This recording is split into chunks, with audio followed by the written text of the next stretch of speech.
Wow. In a world full of uncontrolled emotions Mm-hmm. and a lack of understanding of emotions, we are up against a very interesting couple of years. But today, we're going to talk about with you guys how to control those emotions in high stake conversations, whether it's business partnerships, whether it's relationships, whether it's negotiations, any of those, we are going to help you master those beautiful pieces of data that come in our brains. How you feeling today, man? Fantastic in every way. You? Good. I'm Rock and feeling roll. good. What'd you Feeling just do? good. You just finished filming? Just finished filming 4 YouTube videos. So that was fun. Always an adventure, always an experience. Sometimes, though, as we do that, our brain gets a little tired or we feel jammed up. And I Your think brain never gets tired. It No. doesn't happen. brain doesn't get We're just here. We're here. And so I think it's very cool as we learn. I don't like to call it balance because it's, that's an overused word. But as we learn to flow and as we learn to build and deal with what emerges, which is a very big piece of emotional control, that we can just continue to flow. And the ups and the downs and the days that are slammed and the meetings are abundant and the days that are slower and we get a little more rest. Those are nice too. You're going to be tested every single day as you're building your business. As we show up every day, our goal is to help you become the best version of yourself, help you do more deals, help you get more clients, help you build your offers, help you make more money. And on that path, because you're choosing that path, you're going to be tested with people who try to tear you down. You're going to be tested with people who have high egos. You're going to be tested with incompetent people who don't understand and don't want to understand. You're going to be tested every step of the way. And this is why this topic is going to be single-handedly one of the most important ones for you and your mind, because if you can't handle those tests, you will crumble, you will fall back to the same level that you were before until you learn the emotional resiliency that is required. So I want to hear from you guys. How's everything been this week? It is Friday. It is the day coming up to the weekend. And just tell us how you're feeling as we dive into this topic today. Bill, Marlon, hey, how you doing? Good to see you guys. I want to start with what you wrote down, show up authentically, and I want to challenge that idea. Because if everyone shows up authentically as their current self, which I agree is such an important piece, Yeah. what if we show up as the version of ourselves that can't yet handle the resiliency, right? Can't yet handle those tests. So what are your thoughts on showing up authentically in that frame? So I always say be authentic, but don't be stupid. And what I mean by that is, What if I'm stupid authentically? It's good to future pace. It doesn't mean that if we know we have been an insecure person, it's not faking it to show up and be secure. That is future pacing yourself, saying, hey, I understand 5 minutes ago, 5 months ago, I was insecure, but now I'm going to show up and be more confident. So that's not faking, that is being. But to show up authentically, for me, means owning who I am, being okay with that, being excited to show up as that person. And if I'm trying to show up as if I'm someone else, then that inauthenticity bleeds through and makes me much less credible. And so every day just showing up and not trying to fake it, not trying to say, hey, I feel way better than I feel. Of course we're being positive. Of course we're being energetic. Of course we try to eat healthy, drink lots of water, make sure that we have our, by the way, fresh strawberry white tea. Make sure that we have, make sure we have our things in order. But at the same time, there's going to be days that are a little more stressful. There's going to be days where we show up to the negotiating table on a deal and we just haven't slept enough. And I'm not going to be as chippery as I might otherwise be. And so just understanding we can show up and we can be authentic. And there's a big, big difference between being authentic and being a complainer, right? If you have been a complainer and that was authentically you, just stop being a complainer. Now you can show up authentically as someone who is a positive person. So backtracking a little bit, emotions are like data. And what we both had to learn, me and Andrew, is that You can feel the emotions, but you don't have to act on every single one. Mm. Now, if that was the foundation of everyone's learning of emotions back in elementary, middle, and high school, we would have a much better world. But because we have a world where people feel the emotions and they act on the emotions, and it stirs it up inside them to create something, create an action that sometimes creates more emotions. So then they go on an emotional roller coaster every single day. And if me and Andrew had that same problem today, we would crumble very, very soon. Because again, in the beginning, we talked about how much you're tested. But if we understand this foundational principle that emotions are like data, then we can start to listen to the rest of this topic with some sense of clarity. Like, hey, I could have some control over my emotions. I just have to be able to see it as data. I have to be able to see it as something I can feel, but not let it control me. That's big. I want to bring something up here because when it comes to emotions, a lot of our facial expressions show. Tell us about that a little bit. And it's something you and I had to learn from multiple times is in the tests, how do we control our emotions? How do we control our facial expressions when it comes up? Because I remember something you struggled with a lot was you showed everything on your face. I didn't struggle with it. I enjoyed it. If someone pissed you off, you had it on your face. If you're happy, you showed it on your face. And what we've come to realize is that you can't always do that. Yeah, that's very smart.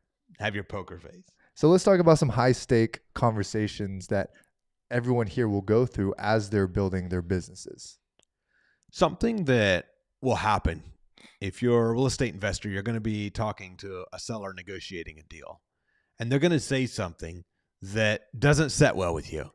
If you're an educator, if you're a personal trainer, you're going to be talking to someone at some point, and they're going to say something that doesn't set well with you.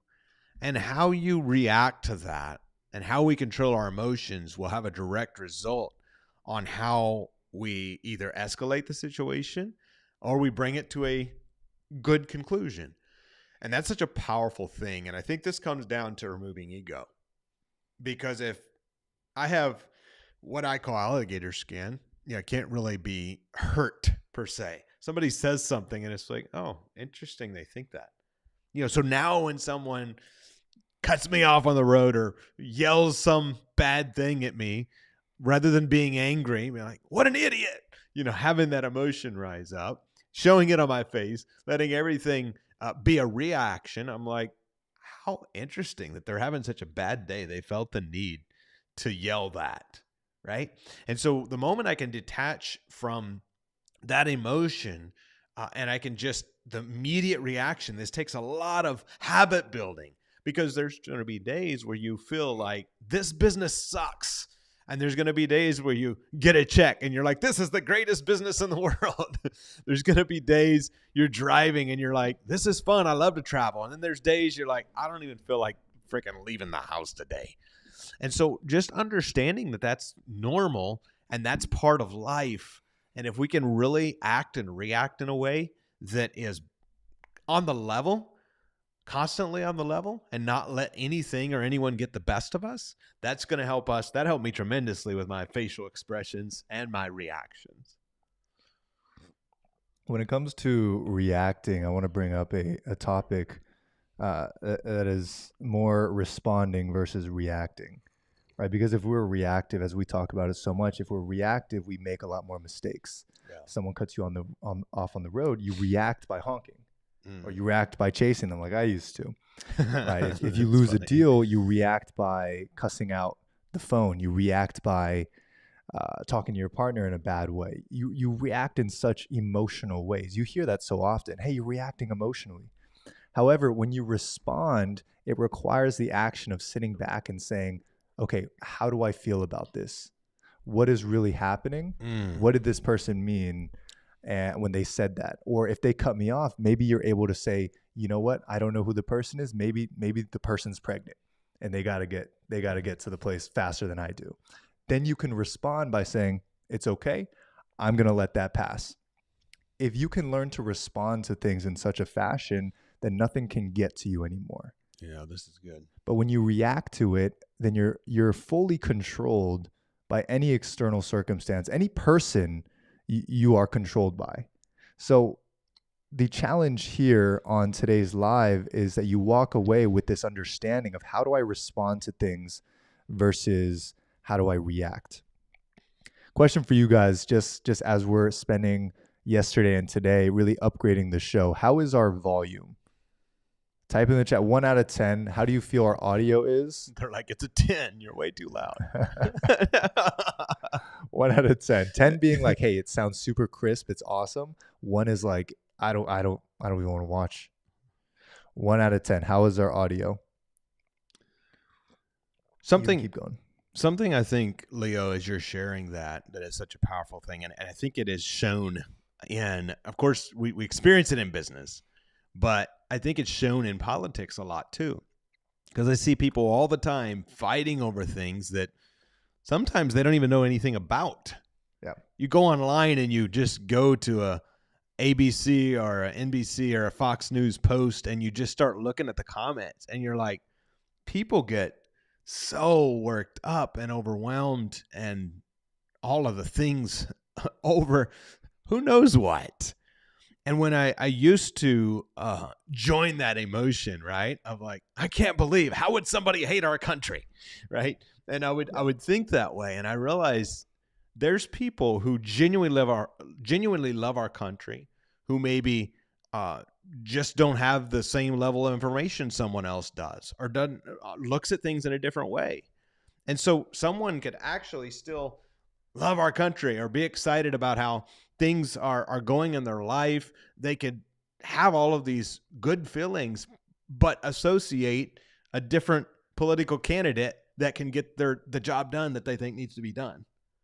And so while I have certain views that maybe not everybody would agree with, and that's okay, being able to detach from that and say, hey, how do I show up? Because if I talk to people who agree with me, then, great. We can do that all day long. But if I talk to people who disagree with me, then we ought to be able to at least have a conversation about it. Say, well, here's why I think X, right? That comes to whether we're talking about God or whether we're talking about politics or whether we're talking about business. Not everybody sees everything the same way. And to be able to show up and just say, hey, this is who I am. This was my experience. This is why I believe what I believe. Here's some facts I looked up. And be able to just have that discussion has been an incredible relief in the way of there's no anger or resentment or emotion attached to it. And if we can detach from the outcome, and I know when I say that cautiously, because for our country, of course, we want our country to succeed. So we're passionate about that. And when we're doing a deal, we want that deal to succeed. When we're helping a mastermind member or student to have their first 6-figure year or first 6-figure month, we want them to succeed. Yet at the same time, if we're so caught up in a certain outcome, sometimes God's got something better in mind for us than we had in mind for us. And it's only by detaching from that outcome and saying, okay, I'm going to do what I can. I'm going to lead the conversation as best I can. And also there comes an element of flow and saying, all right, God, I know you got this. And just letting it happen, letting it flow, letting it come together. And that to me is such a huge burden lifted.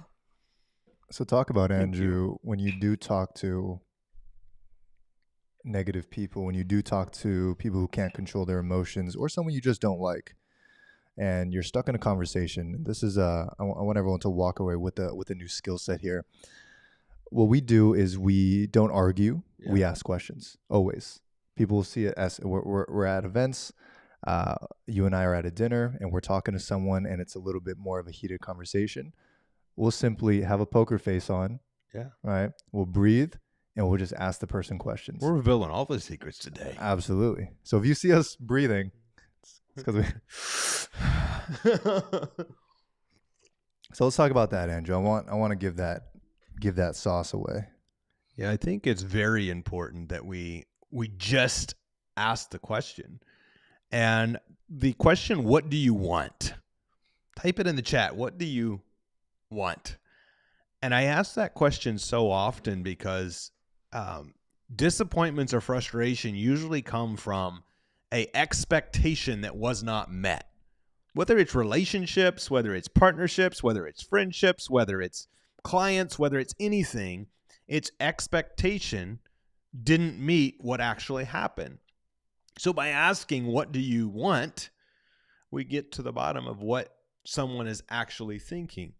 Because so often there's the surface level. You're talking to someone you're making a deal with. And, well, I want to get a certain price for my house, for example. Got it. So what do they actually want? Well, I just want to be done with it. Okay, we're getting somewhere. How do we dig down and find out what that person actually wants? Maybe you got in a fight with someone who you was close to, and you thought one thing should happen and they thought another. And so you're at this impasse. Well, what if you can sit down and say, what do you really want? Because miscommunication is 90% of problems. When there is clear and concise communication, it clears up most problems. What does that mean, though, clear and concise communication? Clear and concise communication to me is to not dance around the thing. Okay. So say, what do you want? And so many times when you ask somebody that, it's, well, I wanted, and they start to give these roundabout answers, right? What do you actually want? Well, I want $100,000 to make $100,000 this year. Got it. So I want to make $100,000 this year. Now we got a specific designed outcome. Maybe it's a romantic partnership. I want more hugs. Cool. How many hugs do you want? Right? And so you start asking these questions that are very specific rather than dancing around, because so many people, and for years, we lived in a world and have lived in a world where so many people were so ready to be offended. And I noticed a movement of people who became very nervous to just be direct. And while I'm very much about being kind, I'm very much about how can we make everyone's life better? And I don't make someone's life better who maybe gave a horrible sales presentation by saying, that was a really, really good sales presentation. They're going to go on and give that horrible sales presentation 12 more times and wonder why it didn't work. Now, I'm going to be tactful. I'm not just going to walk up and say, that sucked. But at the same time, to walk up and be transparent, if I'm in a position to do so, it's a student of ours or somebody, I'm going to say, can I give you some pointers on that presentation?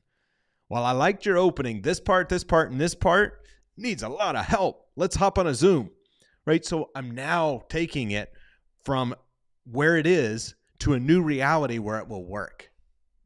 I think you have a very logical approach, Andrew, for the way you spoke about it. It's very, very logical. What do you want? You're not going to go up to someone and say, what do you want? Of course. Right? Some of our students, of course, we've set such a frame by having a more intuitive approach first before we started saying, what do you want? So I want to make sure, everyone here. Somebody just lays, what do you want?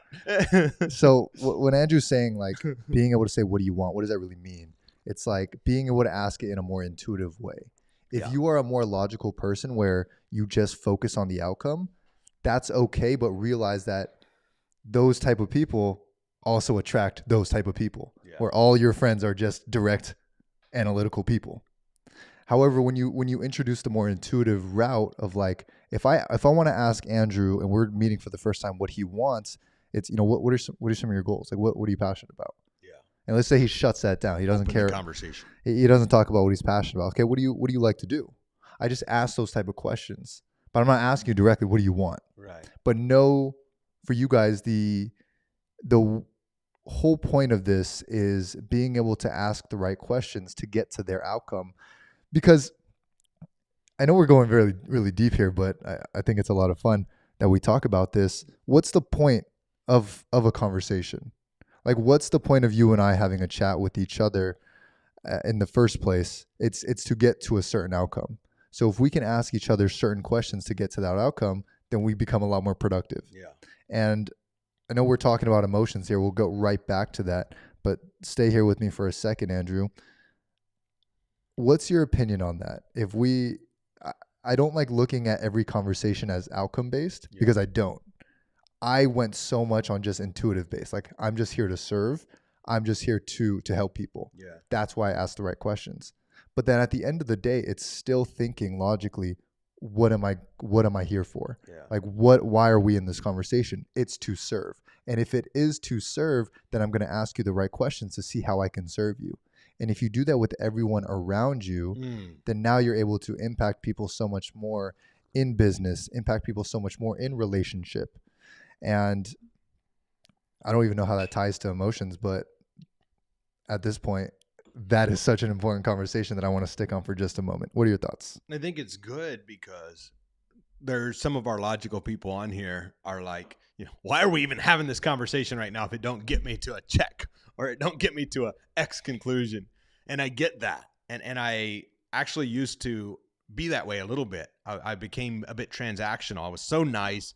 I got burned. I became transactional because it's like, if I can't get something out of this relationship, why am I having it? Are they going to take advantage of, everything? It became almost a logical, transactional, somewhat depressing interaction every time that I met someone. And so to be able to kind of go back into flow, what you're describing, and say, okay, there is a balance for our logical people. Yes, we do need a desired outcome for a meaningful conversation or a important meeting. At the same time, there's an element of emotional flow. Leo, you're very intuitive. You just a lot of times can know how to flow in a conversation. Yet you know how to balance it. I hear people, some of you know people who just talk to talk for no desired outcome ever. Every conversation is meaningless just so they have an ability to share words with someone. And I'm not downing that either. I'm just saying there's opposite extremes. So if you can truly operate from a point of logic, understanding that, hey, we're headed somewhere with this conversation, but also be open to flow and say, hey, I'm just going to ask questions and connect. If I have enough meaningful conversations where I ask great questions and connect with people, out of every, back to the logical approach, 5 or 10 conversations I have, there's going to be a meaningful connection created. So wrapping that piece up, mixing both the intuitive side, the yin side with the yang, which is the logical, I think that it provides such a pathway for everyone to get the most out of life, get the most out of conversations, because no one likes a purely logical thinker. Also, it's hard to get along with an incredibly intuitive thinker, just 100% intuitive. And when you mix the two, it looks like that. It looks like those questions. Hey, how are you feeling today? Right? You ask how you're feeling first before you go into the other questions. Yeah. That's a philosophy that me and Andrew roll with now. If you notice, if we ever hop on the phone, the first thing we ask is like, how are you feeling? Because that's our intuitiveness, just seeing. Because if you're having a terrible day, I'm not going to maybe talk about the things I wanted to talk about, right? I will solve that problem first, or at least make you feel heard before we go into different topics. And when it comes to our team, when it comes to relationships, when it comes to you and I, Andrew, when it comes to other business partnerships, that's the first thing we do. We lead with the intuitiveness, because most people just lead with logic. Yeah. And it crushes the relationship. So true. Because have you ever had such a terrible day and you're doing meetings and no one asks how you're doing? Yeah. And it's just like, can we just take one? Like, and it's fine. Like we don't really. It's not that we need people to ask us how we're doing, but we're thinking those things anyways. So we might as well have someone like me and Andrew, where if we're talking to you, we're gonna know how you're feeling and what's going on in your life, and then as we're helping you, or maybe we're doing a deal together, we're gonna communicate that logically, but also understand what you're going through. And I know this is going very deep, but on today's show, it's just me and Andrew flowing and getting sound bites out and kind of using this as time that we would have of like drinking tea and speaking. Yeah. Which I want to make sure that on Fridays, at least, we use the show to do that. Yeah. Because a lot of cool stuff comes out. Like this is what we think on a day to day. So true. So let's keep going. What's alive on your mind, Andrew, in this topic? So I think for me, something that was so huge, Leo, and you helped me tremendously with this, but that was showing up confident. And it goes way deeper than confidence. It goes to the fact, it goes to the heart of a person. Many of us, many of you listening to this, I believe, like myself, are hard workers. You know how to go put in the work and do the thing. Yet we have this internal challenge that we consistently undervalue ourselves. And so when I would show up in a meeting years ago after I started becoming a businessman, I bought hundreds of houses. I had this confidence in closing deals, but I had no self-confidence. I was very insecure still. So I would show up and I would just be honored somebody took a meeting with me. And I was still in that broke 21-year-old hustle mindset. And I was just feeling honored to be there in the meeting. And so I would allow people to take conversations and deals in directions that weren't mutually beneficial just because I was like, well, I just have to prove myself. And I share that because, yes, there's a season of hustle. There's a season of proving ourselves. There's also, though, a basic confidence, and you do really well with this, Leo, where you are always so humble in things, yet you have a confidence and a self-value that is powerful. How do you find that balance? How do you show up in that way at such a powerful young age? I think it's the fact, like, when did we learn that anyone was above or below us? You know, who taught us that? Mm. And I look at the school system. Of course, you know, there's kids above you, kids below you, and you start to learn hierarchies. And of course, your parents are quote unquote above. And I think there's beauty in that, right? Like discipline to your parents. I think the very I know in my culture, Asian culture, you respect your parents so much, Mm-hmm. right? That was lost in my family, but I just understand those principles and why it's so important. Like my family is going to have that same principle. Yeah. However, my mom, she always taught me like, hey, I mean, all these celebrities, people, they're still human, Yeah. right? They still have 2 ears, 2 eyes, 2 nostrils. They still use the bathroom. You give them laxatives, they're still taking, 2 hours of dumps in there. They're the same person. So you never look at people above you. Mm. But then you also, if you follow that same token, you never look at people below you. You're always at the same level because we're humans, right? Everyone was a sperm cell at one point, and then they turn into a little baby. That's just about how much I know about that. But everyone has similar opportunities, and while some people are born right, if you were born 75 miles Yeah. south, you would have had a much different life than we do here, and we're very blessed and fortunate for that. But we also just understand that we're all humans, and when you can have that foundational idea of looking at each other as that, Yeah. that's where humility comes from. But then also where confidence comes from, because if this person all of a sudden starts acting like more, it's not that I'm going to put them down ever. It's just like, hey, we're on the same page here, and I'm never going to feel less than. Yeah. Like, I want to get everyone to a point where no one ever feels less than anybody. Mm. You see someone on stage crushing it, talking about all the money they're doing, your mind goes, good for them. That's Yeah. incredible. I rejoice. Well, let me learn something Yeah. from them, right? And if they come down and start talking down on me, it wouldn't happen. They Yeah. might talk down on me, but instantly it's like we're on the same page. I'm not going to go down because I'm getting talked down to, Yeah. right? And when you learn that foundationally at such a young age, and even wherever you are, when you learn that, you start to become such a powerful individual. Somebody years and years and years ago said something that has stuck with me. Said if insecurity was ever gone from our nation, there would be no more celebrities. Interesting. I thought that was an interesting thing.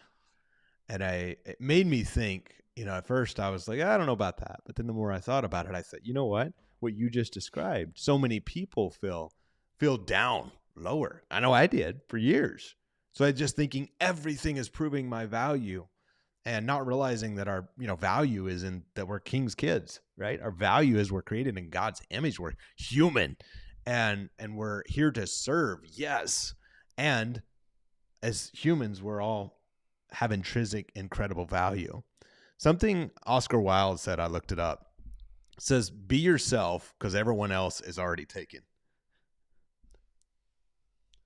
I like that a lot. And I think it's absolutely true. Like be who you are and who you want to be, and recognize that most people who have a bit of a lack of understanding who they are, it's just because they tried copying a little mix of everybody else.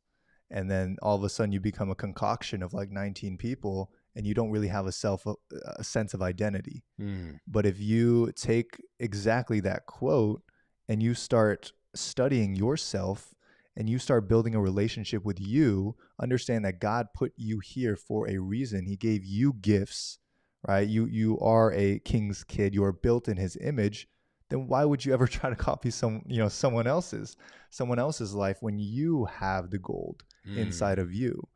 And when you realize that, Andrew, I know we talk about this so much, right? There's something innate in all of us that is incredible. Yeah. And that when we really utilize it and find it and remove the limiting belief from it, that's where the greats do the great things that they do. So true. I'm never going to be an all-star basketball player, Yeah. right? Because I don't have the ankles for it. My ankles would get crossed in 5th grade. And I'd be like, yep, not for me. But I can build incredible communities and I can bring incredible people together. That's my gift. And I'm going to live that continuously, right? You have your gifts, an array of gifts that you put out there. Yeah. And that's why we've built an incredible community of real estate investors, of entrepreneurs, and people who are becoming the best version of themselves because you're living your gift. So for you guys, think about what that gift is and build that relationship with yourself, because when you do, you start to get some really wise counsel, right? That wise counsel is just that most confident version of yourself, that version of yourself that God put you here to be. And you want that person on your side. You want to get rid of that insecure version of yourself because God doesn't give you insecurity. Right. So that I see it like, if not from God, God gives us creativity. God gives us strong self-image. God gives us peace. So if it's not those things, if it's not from God, then it's from the devil, or it's from other people, or it's from anything else but God. So insecurity, I see it as the devil's work. That's so good. And I think if we could see it that way, we could squash it a lot faster. Because so many people believe that, this was my belief, because I didn't understand the difference between humility and insecurity. And I think that is a powerful realization the moment you realize you can step into your power that only is yours. God gifted you unique. As I heard one guy say, you'll appreciate this, Leo, your thumb body. Every thumbprint's different. Joke. And I share that because all of you have this unique and special gift. And the more you share that with the world, the more you give that, the more we're given. And I think for all of us, understanding, differentiating confidence and humility, realizing we can be massively confident and incredibly humble at the same time in the same place. They're not opposites. That is a game changer, guys. That was a big difference for me. And another piece of that was realizing that in order to be the greatest, I needed to serve. And that don't mean be other people's doormats, but that does mean that I'm showing up and serving and giving the best, serving the best, helping others grow, helping others become uncomfortable so that they can step into their power. That's why we're showing up here on the show every day, is to empower you, encourage you, and inspire you to step into your individual superpowers.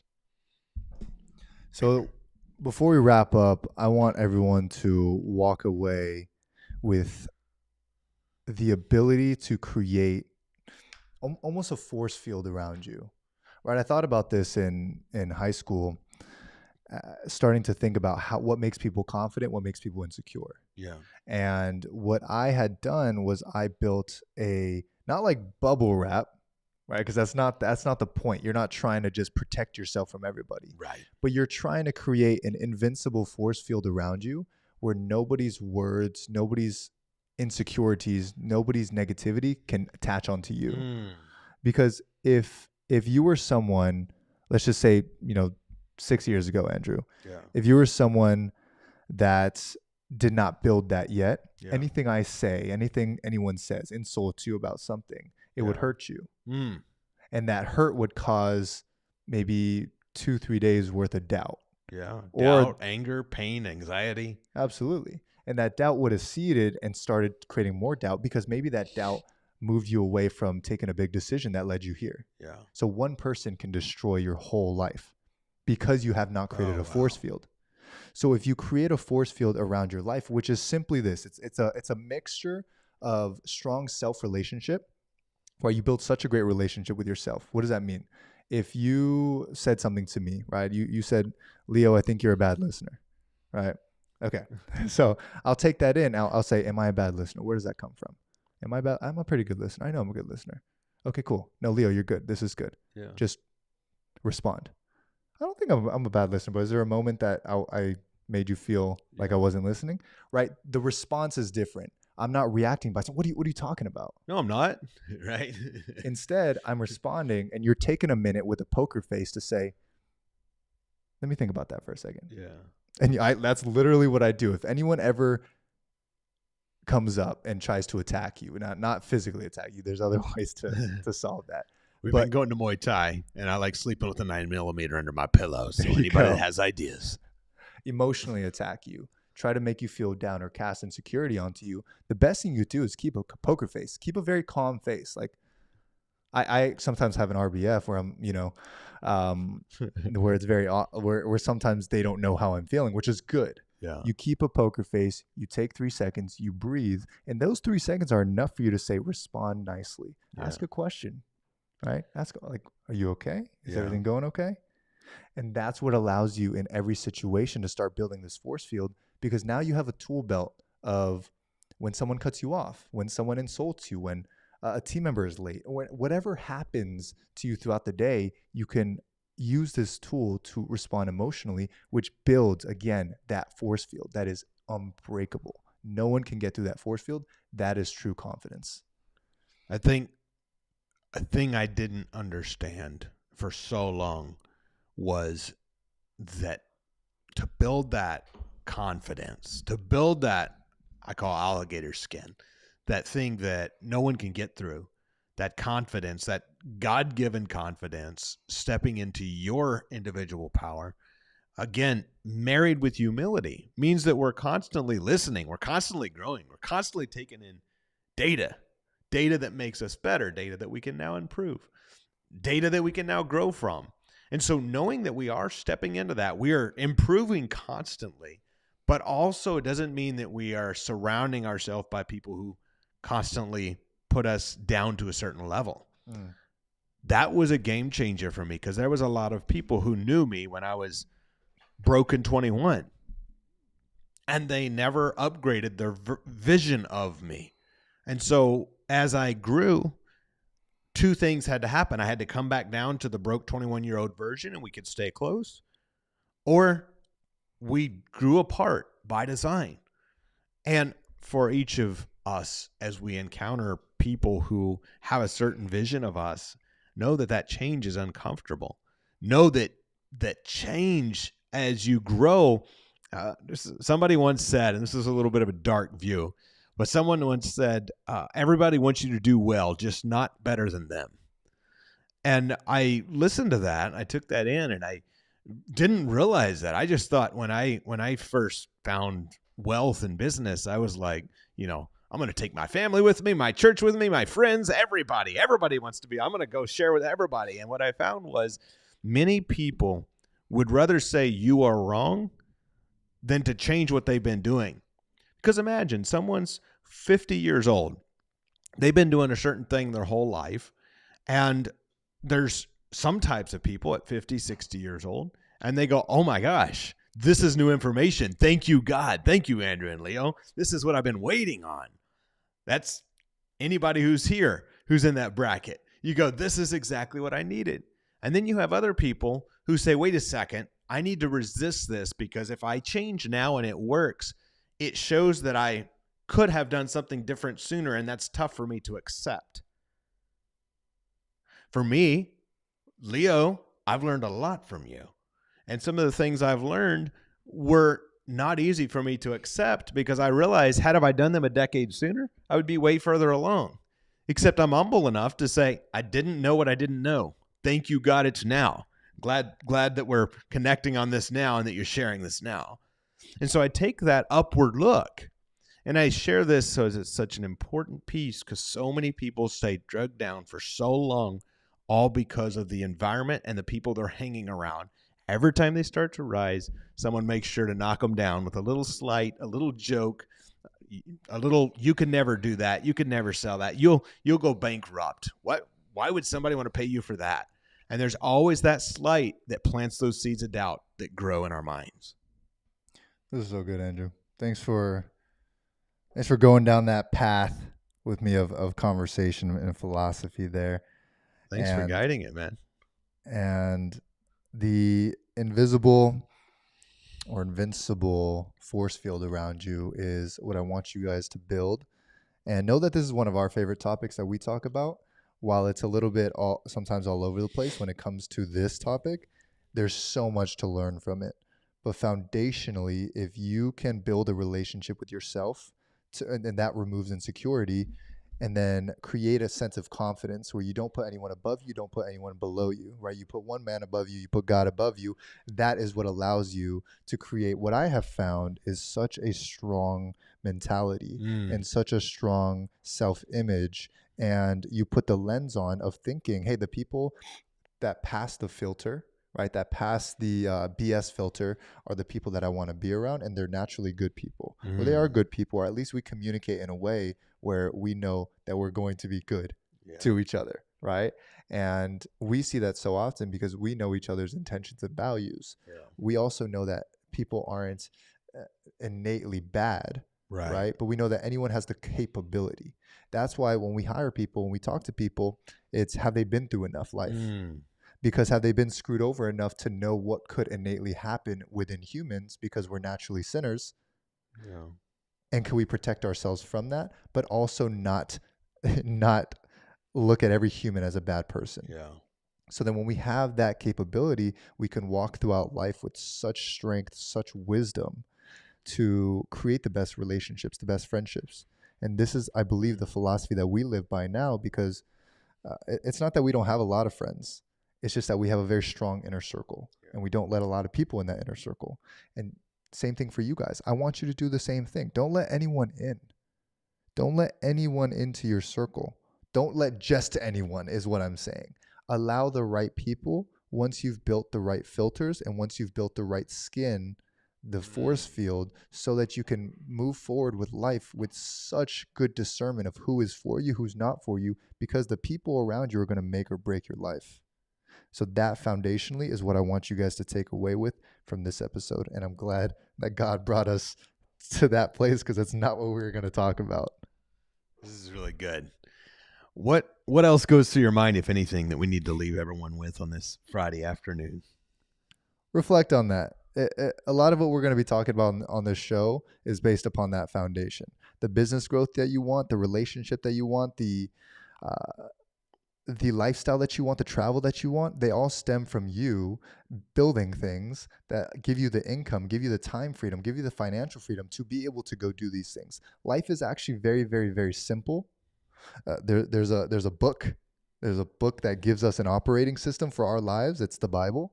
And when we study it and when we actually learn from the right people that we trust intuitively, we trust and say, okay, life is actually pretty simple. We have to live life across certain categories: health, fitness, wealth, vocation, spirituality, wisdom, environment, and tribe.